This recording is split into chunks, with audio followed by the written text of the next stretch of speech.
le jeune ministre Moïse Kondé, qui a toute la vie devant lui, revient encore pour provoquer les partis politiques. Tout le monde sait qu'un parti politique, pour présenter un candidat, il faut une séance d'investiture du candidat. Tout le monde le sait. Mais nous ne sommes pas des subordonnés au ministère de l'administration du territoire.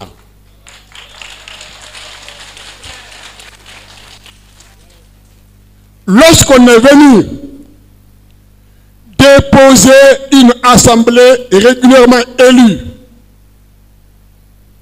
on met des dames et des messieurs à leur place, qu'on a appelés conseils nationaux, et qui prennent le titre de honorable. Ça veut dire quoi? Lorsqu'on vient un beau matin, on dépose un président élu qui n'est pas en fin de mandat. Ça c'est quoi? Au lieu de régler ces problèmes, régler les problèmes dans le consensus. On n'est pas dans une république aujourd'hui. Nous sommes dans un État. On n'a pas de constitution. Tout doit se régler normalement par le consensus. Le pouvoir actuel doit être tiré d'un consensus. Ce n'est pas le dictat. Il faut qu'ils comprennent ça. Dans tout ça, vous voulez caporaliser le parti politique. Quel est le financement que vous apportez aux partis politiques? Quel financement vous leur apportez? Rien du tout. Chaque fois qu'on a eu besoin d'organiser un congrès, une investiture, nous avons régulièrement invité les autorités du ministère de l'administration du territoire parce que c'est la tutelle des partis politiques. Mais nous ne sommes pas là pour recevoir des ordres ou des dictats du ministère. Il faut qu'ils le sachent. Il faut que les provocations cessent.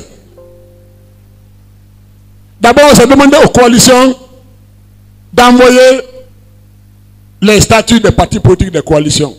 Alors que c'est là-bas qu'on signe ces statuts. C'est les coalitions qui auraient demandé au ministre, monsieur le ministre, envoyez-nous des copies de tel ou de tel. Ce n'est pas au ministère de demander aux coalitions de faire ce travail-là. Il y a 60 ans, il n'y avait pas d'Internet. Il n'y avait pas de télévision. Il n'y avait pas de téléphone portable. Il n'y avait pas de satellite même. On vivait bien. Aujourd'hui, si vous voulez voyager, s'il n'y a pas d'internet, vous ne pouvez faire aucune opération au niveau des compagnies d'aviation. Vous ne pouvez pas faire une seule opération dans une banque aujourd'hui sans les réseaux sociaux. Si on veut détruire tout ce système, nous ne sommes pas dans l'Antiquité. Ce n'est plus un droit d'Internet et autres. C'est une obligation. C'est la vie des personnes. Si les satellites s'arrêtent aujourd'hui, Facebook, Google s'arrêtent aujourd'hui, aucun avion ne pourra voler. Aucune banque ne peut fonctionner.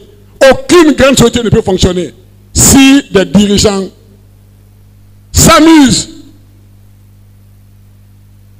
à couper ces moyens, je ne sais pas s'ils mesurent la portée économique, sociale de ces actes.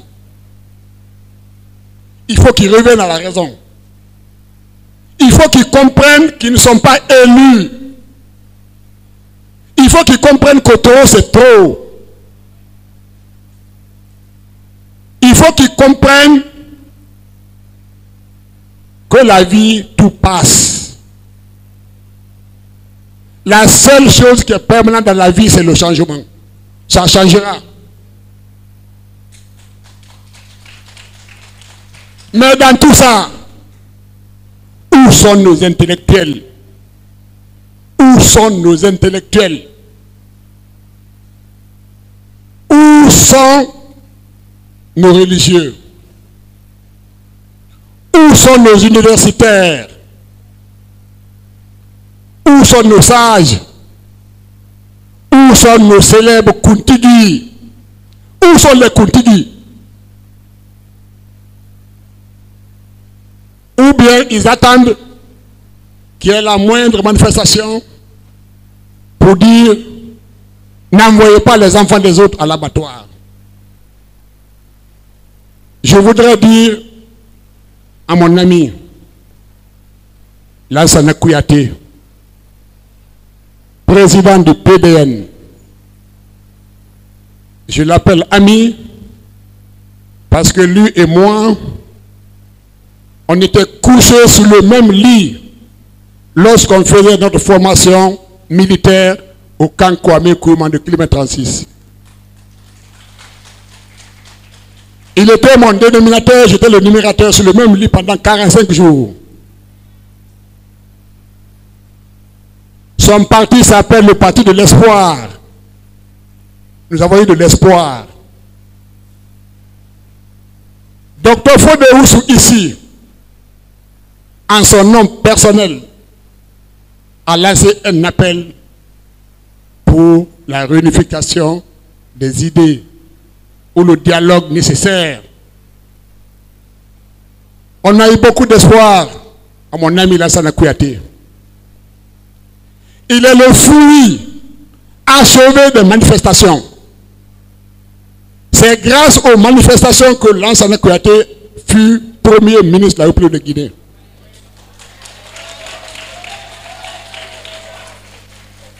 Il est mon voisin à Matoto.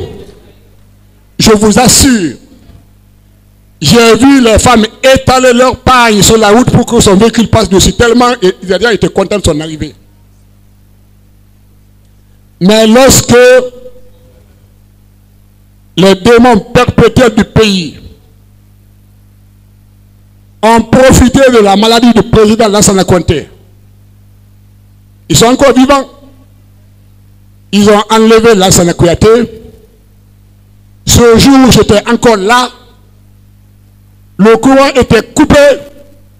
Son cortège est passé dans l'obscurité devant chez moi.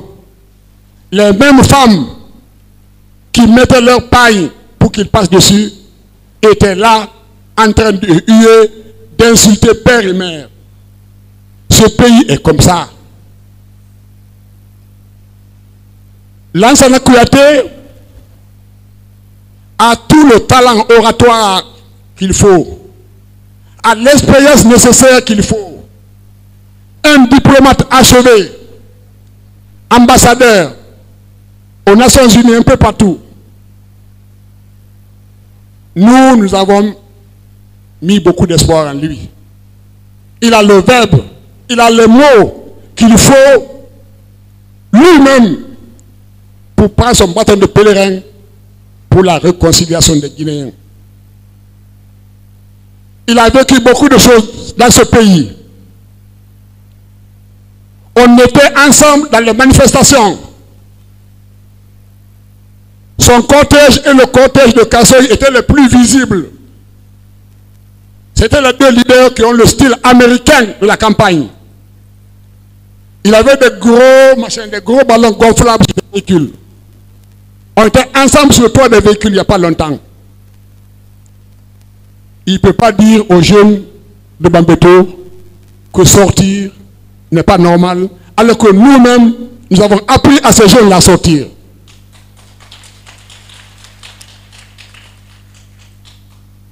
Son véhicule, heureusement c'est un véhicule blindé, a été arrosé de balles.